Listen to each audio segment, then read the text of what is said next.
Bonjour à tous et merci pour votre attention. Moi, ça me fait toujours super plaisir de partager avec vous mon humble expérience sur le corps. Ça ne restera que mon point de vue et si ça vous parle, eh bien n'hésitez pas à me lâcher un petit commentaire, un petit pouce, ça fait toujours plaisir. En attendant, j'aimerais qu'on commence cette aventure dans le ventre avec l'entraille se situant au centre dans son élément terre, l'estomac.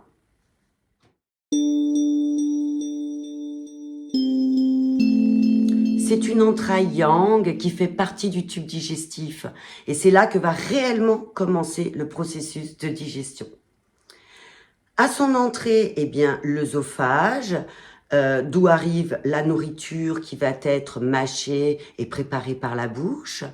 Cette nourriture va être temporairement stockée dans l'estomac, d'où le nom de la mère de la nourriture en médecine traditionnelle chinoise.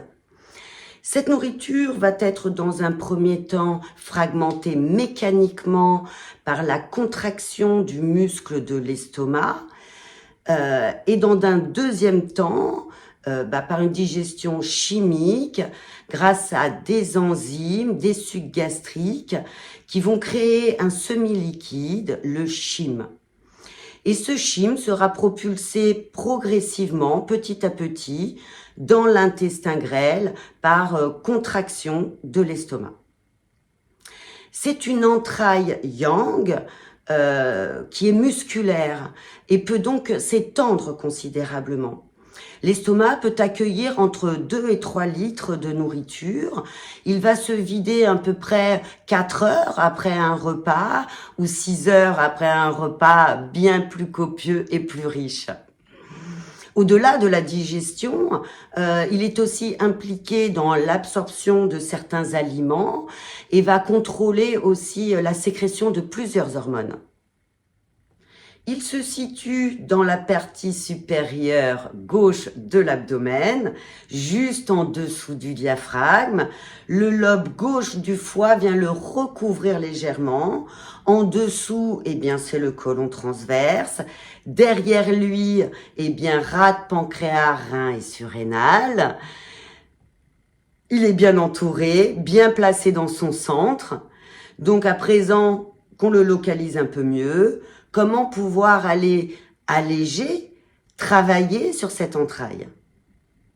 Je sens que vous vous attendez à une réponse magique et universelle, mais ça se saurait, hein, ma foi, on est tous différents et on est unique à chacun avec une alchimie différente en chacun de nous. Mais pour moi, je pense que le corps est notre allié et s'il y a un dysfonctionnement, eh bien, c'est qu'il y a quelque chose à comprendre, à changer. Mais oui, parce que si je fais ce que j'ai toujours fait, eh bien, j'obtiendrai ce que j'ai toujours obtenu. Donc réfléchissons ensemble. Si l'estomac est la mère de la nourriture, peut-être que dans cette nourriture, il y a quelque chose que je peux plus assimiler, que je peux plus digérer. Et ça doit être quelque chose que je mange souvent, quelque chose que j'adore manger. Hein, parce que si c'est quelque chose que je mange jamais, c'est pas possible. Donc, j'invite déjà à prendre parfois un peu du recul sur ses habitudes, parce que c'est pas parce qu'on mange comme ça depuis toujours que c'est encore valable aujourd'hui, parce que notre corps change. Nos habitudes, nos efforts, on peut plus manger comme quand on avait 20 ans. Donc, prendre le temps de faire des petits changements, peut-être déjà une chose, un truc que je vais enlever de mon alimentation pendant au moins 15 jours afin de ressentir les effets, et puis j'observe, je vois comment je me sens. Ensuite, eh bien déjà, bien préparer aussi la nourriture dans sa bouche, donc déjà bien mâcher sa nourriture. Ça va être déjà du boulot en moins pour l'estomac qui, je vous le rappelle, fragmente mécaniquement cette nourriture. Donc déjà, autant la préparer dans la bouche. Et au-delà de ça, c'est déjà préparer la bouche avec les saveurs, les goûts, les parfums, les consistances et la salive qui va commencer à pouvoir préparer tout ça et l'estomac à accueillir. Être attentif à ce que l'on est en train de manger et non pas devant un écran en état d'hypnose. La vue, l'odorat, l'attention, le plaisir vont être également importants pour une bonne assimilation. Également le fait de boire ou manger trop chaud ou trop froid, ça également c'est pas terrible pour l'estomac. Et les fruits, c'est loin des repas. Ensuite, si c'est encore trop acide, cherchez peut-être à basifier, moins de viande, moins de café, moins de pain blanc. Et puis, si tout ça, c'est encore compliqué, intéressez-vous également à cet aspect émotionnel, peut-être quelque chose que vous n'arrivez pas à digérer émotionnellement, une situation peut-être. Car tout ce qui ne descend pas remonte. Mais je vais pas trop m'attarder sur l'aspect énergétique de l'entraille, car j'en ai déjà pas mal parlé sur la vidéo du méridien de l'estomac. Je vous laisse aller la regarder si ça vous intéresse. Ensuite, en effet, pansement gastrique, argile, bicarbonate vont pouvoir aider à aider l'estomac à un meilleur fonctionnement, peut-être, alléger. Mais pour moi, c'est pas suffisant et ça ne règle pas la problématique réelle. L'estomac invite à un retour au centre. Qu'est-ce qui est réellement bon pour moi? Et surtout, qu'est-ce que je suis en capacité de changer afin que quelque chose ne change? Ensuite, l'estomac aura un méridien de pied, donc il aimera la marche, ça aidera à la digestion, mais aussi ça calmera le système nerveux. On peut également aller masser cette entraille. Donc, je vous invite à le faire en dehors des repas, au moins 1 heure après avoir mangé, afin que l'estomac soit plus léger. Je vous invite donc à trouver cette zone ici au milieu des côtes et aller donc légèrement vers la gauche. Juste ici, on va trouver donc la zone de l'estomac.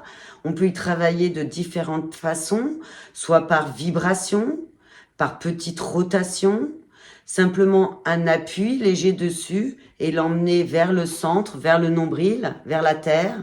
Un petit appui sur la zone et l'emmener vers le centre, vers la terre, vers le nombril. On peut également aller y mettre un son sur cette zone qui va être le son la bouche en cul de poule vers le bas et aller faire résonner dans ces zones. On peut également chauffer ici le 12 Genmo ou plexus solaire avec la moxibustion ou également en apportant simplement la chaleur des mains et la tension. On peut fermer les yeux et simplement ressentir l'estomac. Qu'est-ce qui s'y passe? Qu'est-ce que je ressens? Quelle sensation? Quelle émotion peut-être? Accueillir. Et puis ensuite, aller visualiser un beau jaune venir rentrer dans l'estomac, tel un pansement gastrique, venir le recouvrir, l'apaiser, le dégonfler dans vos ressources. On peut également venir y travailler à l'arrière, donc par les points ascension au 21 vessie, ou bien donc de chaque côté de la colonne vertébrale sur les zones au niveau de L1 et D12. Donc on peut simplement venir y placer des ventouses ou bien simplement y placer les mains pour vraiment aller ce que l'on appelle cuire l'organe, lui apporter attention et chaleur, bonnes intentions. Car il est dit en médecine traditionnelle chinoise que quand le qi de l'estomac est vigoureux, les 5 zang et les 6 fu sont vigoureux. Car l'estomac va prendre l'essence de la nourriture pour nourrir le corps, mais aussi l'équilibre du psychisme. Bien en dehors de soucis et ruminations, il lui faut de la douceur, de la paix à votre estomac. Je vous souhaite le meilleur. Prenez bien soin de vous. Ciao, ciao.